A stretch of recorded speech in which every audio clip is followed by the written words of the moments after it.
ताज्या बातम्या विचार नव्हे त्यासाठी सचोटी न्यूज चॅनल बघायलाच हवे। ज्ञान मनोरंजन संस्कार देणारे चॅनल सचोटीला सबस्क्राइब करा, बेल आयकॉनचे बटन दाबा, सोबत शेअर करायला विसरू नका।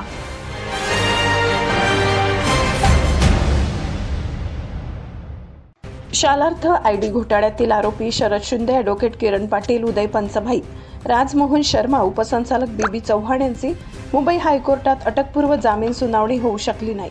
ती आता 9 मार्च रोजी होणार आहे। नाशिक कोर्टाने जामीन फेटाळल्यावर मुंबई हायकोर्टात आरोपींनी अटकपूर्वसाठी धाव घेतली आहे। या ठिकाणी 3 याचिका क्लब झाल्यात। आरोपींना अटकपूर्व मिळालेला नाही, फक्त आदेश होईपर्यंत हात लावू नका अशा सूचना पोलिसांना दिल्या।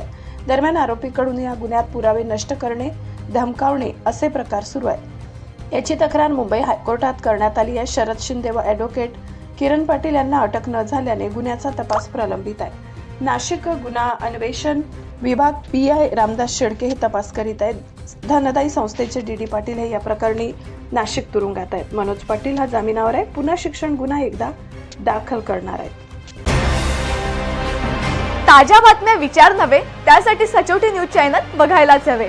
ज्ञान मनोरंजन संस्कार देणारे चॅनल सचोटीला सबस्क्राइब करा, बेल आयकॉनचे बटन दाबा, सोबत शेअर करायला विसरू नका।